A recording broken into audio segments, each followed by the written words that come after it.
In the beginning, God delivered the uncreated world out of death and into life, out of the chaotic waters of the wild and onto a garden mount called Eden, a paradise. In the beginning, God brought Adam and Eve to his side. They would not be without God outside in the beastly wild, enslaved to the wilderness, but would be with him within the tamed Garden of Eden, free to dwell on the inside.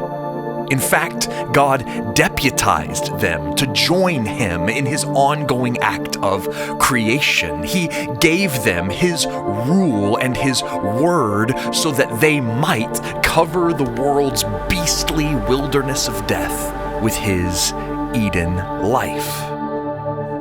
But a wild beast of death enslaved the people meant for freedom. A serpent of the wilderness conquered the hearts of those meant for Eden.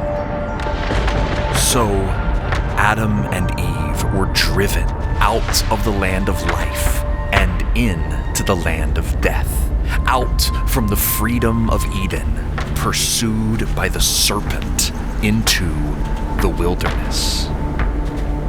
But God promised that one of Eve's descendants would rise up out of the chaotic waters of the wild and crush the head of the serpent. Yet, in Adam and Eve's first children, Cain and Abel, it seemed as if the serpent would never be able to be crushed. For the snake conquered Cain's heart, so that Cain ruled on behalf of the serpent instead of God. Instead of covering the world in Eden's life, Cain covered the wilderness with blood. Those ruled by the serpent covered the world with the chaotic waters of death, until Pharaoh, the ultimate snake-ruled tyrant, enslaved God's Edenic people in the land of Egypt. The descendants of Eve flourished, making the serpent heart of Pharaoh fear he would be crushed. So, like Cain, he killed the offspring of Eve. He drowned out Eden's life in the chaotic waters of death. Yet, God would deliver a snake crusher out of death and into life, out of the chaotic waters of the wild and onto a garden mount by his side. For God rescued Moses, even though he grew up in the house of the serpent, even though he killed one of Eve's descendants, even though he too journeyed through the death of the wilderness, God worked his deliverance. God delivered him onto another garden mountain, where, as in Eden, God deputized him to join his ongoing act of creation. Moses would free his people to come to a new Eden, away from the snake-ruled slavery of Pharaoh. Through Moses, God would let his people go. To prove this, God gave Moses a sign. His staff became a snake, a picture of the serpent who brought death to paradise. But it became a staff again, showing that God truly ruled the serpent and would ultimately bring life. Moses returned to serpentine Egypt and gave God's command to Pharaoh. Moses told the serpent to let his people go. And to show Pharaoh God's rule over the snake, he dismantled his empire through 10 plagues. God brought the chaos of the wilderness into the land of Egypt. He conquered every source of life and delivered to them death.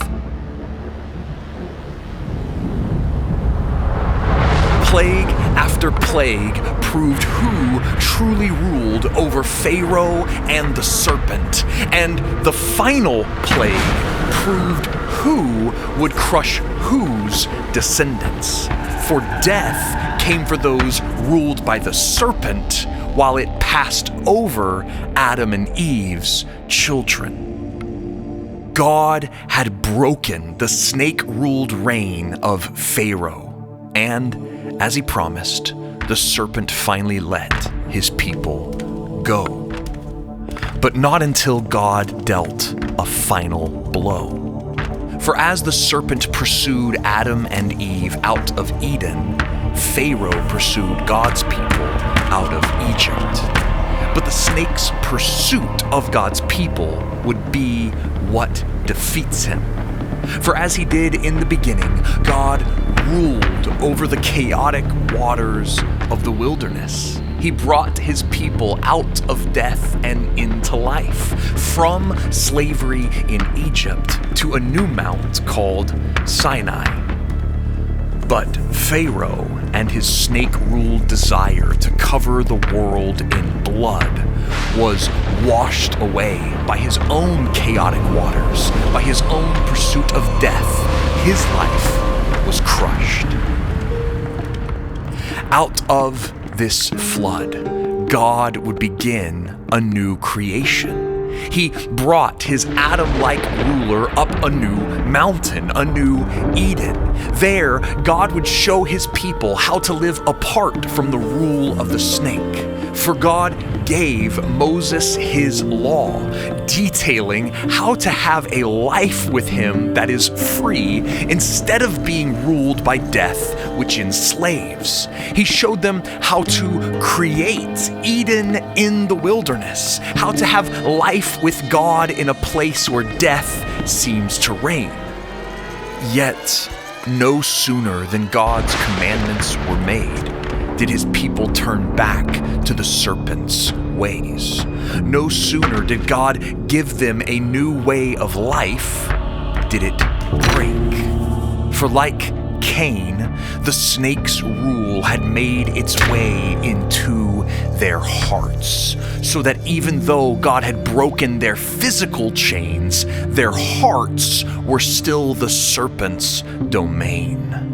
The people meant to spread life into the wilderness had already begun to cover it in death. Would God wash them away as he did Pharaoh and Egypt? Would he crush them as he planned to crush the beastly serpent? To intercede for them, Moses ascended back up the mountain. But instead of God giving up on building Eden in the wilderness, instead of removing his presence from them, God appeared to Moses and showed him how to build a mini Eden. This would be the tabernacle, a garden in the wild, a traveling mountain, a tent. And within this tent, God would wash away his people's death, their sin. Not to crush them as in the chaotic waters, but to cleanse them, to give them a way to live within a new Garden of Eden. And when they covered the world with death through hearts still ruled by the serpent, there in the tent, through the blood of sacrifice, God would show his commitment to cover the chaos of death with life. And then God restored the commandments he gave to his people through Moses to show that though they may break his words and promises, God will never break his. And so God's people were commissioned, as Adam and Eve were in the garden, commissioned to join him in his ongoing act of creation, to spread life across the snake-ridden wilderness, to cover the world with God's tabernacle of Eden. But the hearts of all people were still ruled by the serpent.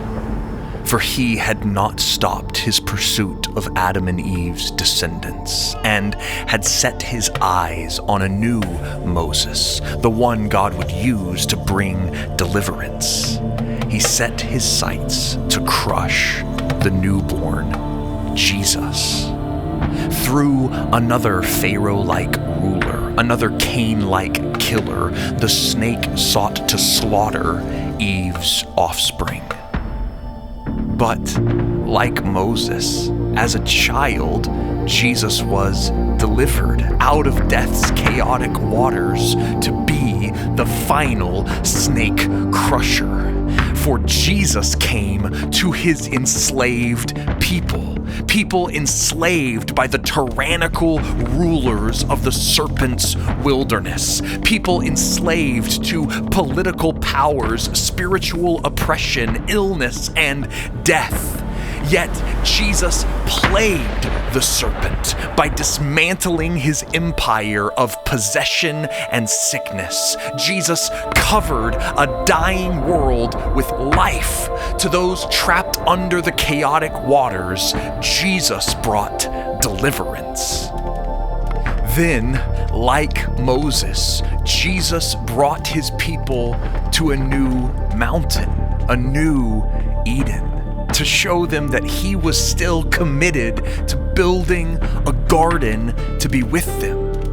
In his transfiguration, Jesus showed that he is the God who Moses met on the mountain. And as God covered the world with life through the tabernacle's tent, Jesus had come to cover the world with his life by tabernacling with them.